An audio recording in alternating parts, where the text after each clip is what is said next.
Halo Pateners, bersama Babang Paten di sini.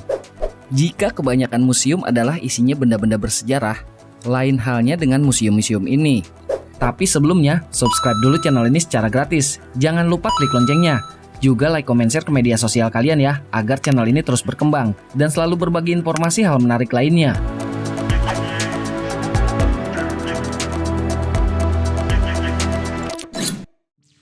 Loch Ness Center and Exhibition.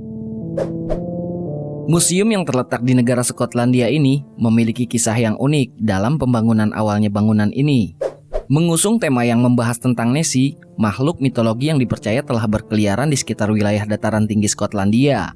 Keadaan ini menjadi ide utama untuk membuat museum untuk mengabadikan kisah tentang monster Loch Ness. Awalnya, Loch Ness Center adalah toko serbaguna untuk semua hal yang berhubungan dengan Nessie.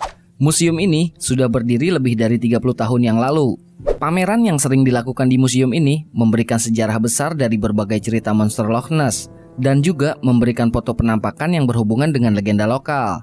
Lokasi ini juga berdekatan dengan perairan keruh Loch Ness yang menyembunyikan misteri hidupnya monster laut yang masih menimbulkan rasa penasaran dengan keberadaannya.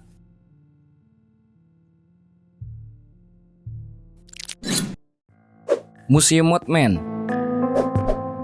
Selama pertengahan tahun 1960-an, muncul makhluk aneh yang dikabarkan berkeliaran di sekitar daerah Point Pleasant, Virginia. Banyak orang yang melaporkan melihat penampakan sesuatu yang mirip seperti seorang pria yang memiliki sayap. Masyarakat sekitar memberi sebutan makhluk ini dengan nama The Mothman. Bahkan, seorang penulis yang cukup populer saat itu, John Keel, sempat menulis sebuah buku yang berjudul The Mothman Prophecies pada tahun 1975 yang menceritakan tentang makhluk mitos bersayap ini. Popularitas The Mothman tetap bertahan hingga beberapa tahun kemudian. Bahkan sempat diadakan festival kota yang mengusung tema The Mothman. Bersama dengan diadakannya festival itu, dibuat sebuah patung dengan tinggi 3,6 meter di kota Point Pleasant.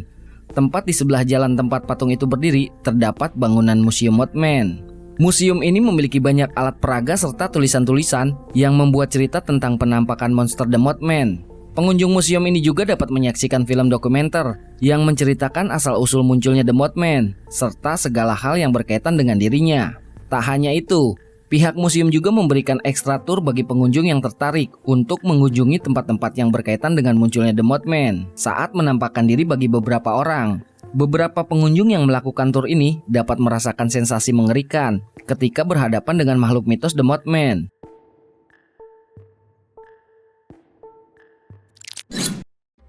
Le Musée des Vampires.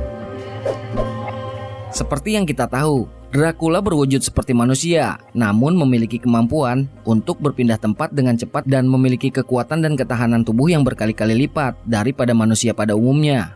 Di sisi lain, Dracula juga memiliki kelemahan yang cukup untuk mengalahkannya, yaitu sinar matahari.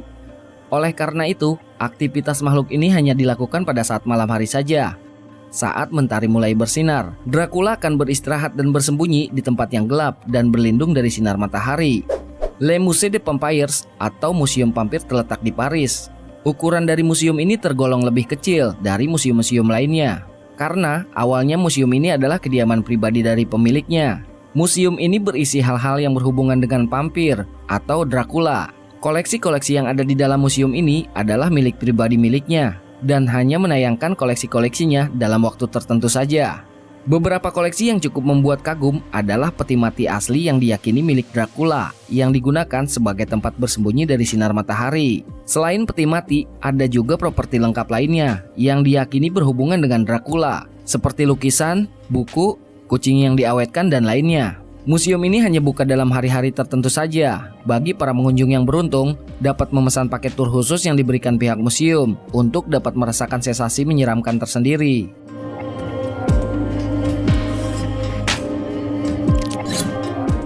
Museum Zombie. Mungkin era zombie mulai populer sejak awal tahun 2000-an, ketika beberapa rumah produksi film membuat suatu karakter manusia yang terkena virus yang dapat mengubah setiap makhluk hidup yang terinfeksi menjadi sosok menakutkan, buas, mengerikan, dan memangsa daging manusia yang lebih segar. Makhluk ini disebut zombie. Dan satu lagi, zombie ini dikenal sangat menyukai bagian tubuh manusia, apalagi otak manusia, dan zombie tidak dapat dimusnahkan, kecuali jika otaknya dihancurkan. Munculnya karakter zombie sempat menjadi bisnis besar bagi industri perfilman saat itu karena ketertarikan para penonton terhadap karakter yang mirip dengan werewolf versi manusia. Museum yang terletak di Pennsylvania ini menyajikan suasana mencekam bagi para pengunjungnya dengan alat peraga yang dipakai dalam pembuatan film-film zombie, memorabilia, replika zombie yang berukuran sama seperti manusia, dan juga terdapat toko souvenir zombie bagi yang ingin membeli oleh-oleh khas zombie.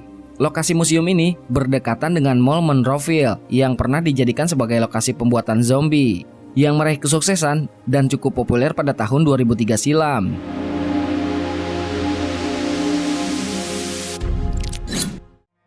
The Fairy Museum.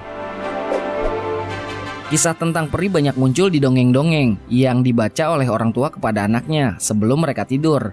Ada juga beberapa industri perfilman yang menggunakan cerita dongeng tersebut menjadi sebuah film untuk mendongkrak kepopulerannya, yang tentunya menjadi kesenangan bagi anak-anak. Daya tarik dari seorang peri tentunya membuat beberapa orang ingin membahas tentang keberadaan makhluk ini.